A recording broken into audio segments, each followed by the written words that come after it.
du rabbin émérite David Drach, devenu l'abbé Paul Drach, de l'harmonie entre l'Église et la synagogue, section première de la Très Sainte Trinité, suite, la foi en la Sainte Trinité, suite.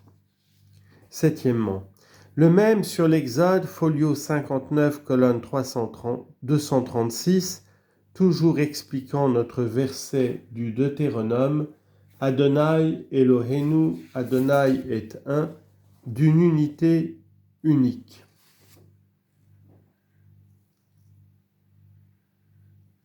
D'une volonté unique, sans aucune division.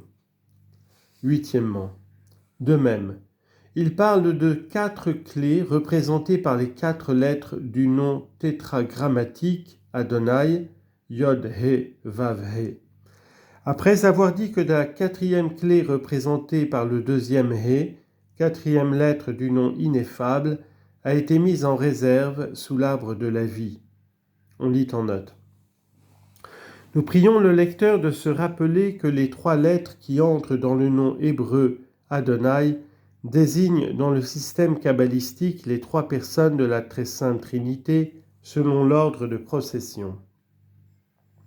Le He qui vient après le Yod, point primitif, parce qu'il en est engendré, revient une seconde fois après la 3e lettre, le Vav, pour désigner sa sainte humanité, qui est un effet de l'opération du Saint-Esprit figuré par le Vav.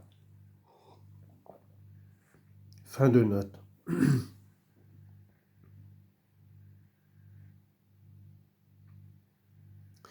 Il ajoute, ces 3 clés qui sont figurées par ces 3 lettres, Yod, He, Vav, He, deviennent 1. On lit en note, le théologien catholique ne dirait pas deviennent. Fin de note. Quand elles sont devenues un, cette dernière clé s'élève et vient se joindre à cette union de la triplicité. Adonai, ici commence l'explication de la triplicité énoncée dans le verset du Deutéronome.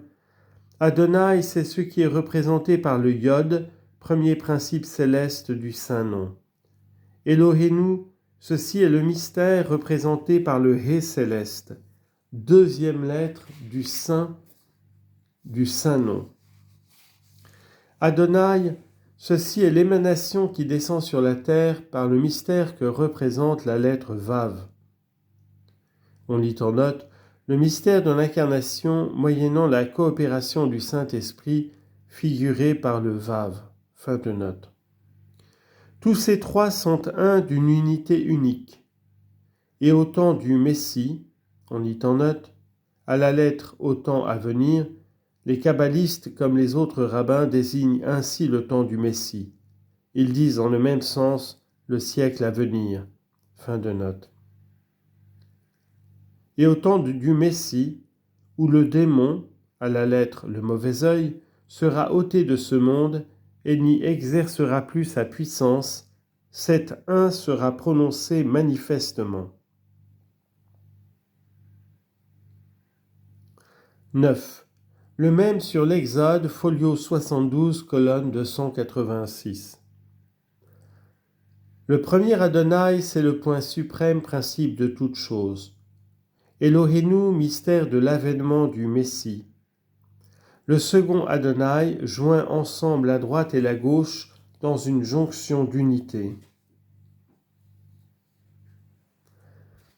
Les 2 premières hypostases, appelées ici la droite et la gauche, rappellent ce verset du psaume 110. Le Seigneur dit à mon Seigneur, assieds-toi à ma droite. Nous verrons plus loin, dans la 2e section, que d'après l'enseignement de la synagogue, le Seigneur de David qui est assis à la droite de Dieu, c'est le Verbe éternel, tant avant son incarnation qu'après la glorieuse ascension du Messie Jésus.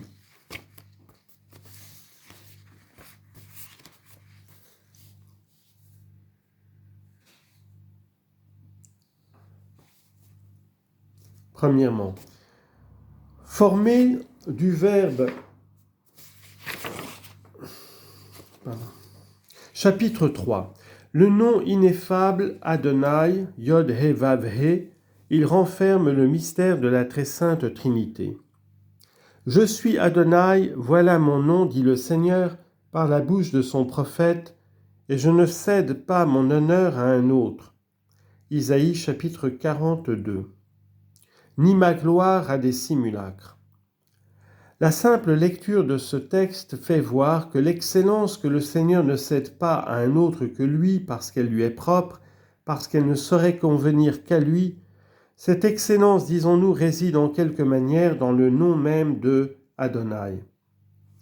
Cette observation n'a pas échappé au père Thyrin, un des meilleurs commentateurs des Saintes Écritures. Et voilà comment il explique notre verset « Ego Yehovah, ego solus sum qui sum, hoc nomen uti etres nomine significata, debetur mihi soli ». Le père Mariana, dans ses excellentes scolies, dit aussi « Anc gloriam et laudem, id est hoc nomen, nulli ac idolis praesertim non dabo ». C'est ce nom qui est appelé par excellence le nom de l'essence, le nom de l'existence. Isaïe chapitre 42. Premièrement, formé du verbe inusité he vav he, le même que he yod he, être, qui en emprunte quelques-uns de ces temps. On lit en note, l'hébreu a conservé du verbe he vav he, premièrement le participe présent, rové, deuxièmement l'impératif hevé, hevi, troisièmement on trouve le futur apocopé, comme dans Ecclésiaste 11.3. Yehu, quoique plus communément on dise Yehi. Le chaldéique, le syriaque, le samaritain ont conservé le he vav he. Le rabbinique l'a repris. Fin de note.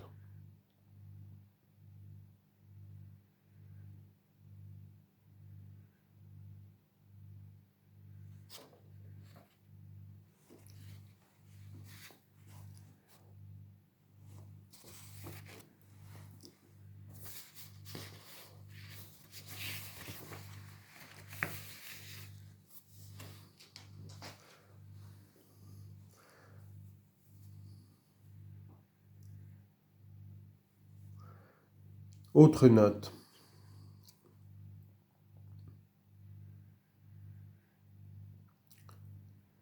Nous admirons la même unanimité dans les traductions françaises dont nous avons vérifié un grand nombre sur ce verset. Toutes celles que nous avons eues mettent à un autre, pas une seule à un autre. Un pieux et savant orientaliste qui a publié il y a une dizaine d'années des études sur les textes d'Isaïe rend part à aucun autre. L'estimable auteur ne se souvenait pas de la note de Saint Jérôme. Note numéro 11. L'étude la plus intéressante, la plus importante à faire sur le nom Adonai, Yahweh, celle vraiment digne de fixer l'attention la plus sérieuse de l'hébraïsant chrétien, c'est au point de vue de l'importance théosophique qu'il paraît avoir eu dans la synagogue ancienne. Celle-ci y déposait, ainsi que nous flattons de l'avoir montré, par les monuments les plus authentiques du peuple de Dieu, les vérités fondamentales de la doctrine messianique, autrement dit la foi évangélique. Ces vérités, cette foi, sont comprises dans ces paroles admirables de celui qui est lui-même la voie, la vérité et la vie. La vie éternelle, la voici, vous connaître, vous qui êtes le Dieu véritable et Jésus-Christ que vous avez envoyé. Jean chapitre 17, verset 3. Connaître, c'est-à-dire aimer Jésus-Christ, c'est en effet l'abrégé de la seule science nécessaire, l'unique nécessaire. Luc chapitre 10, verset 42.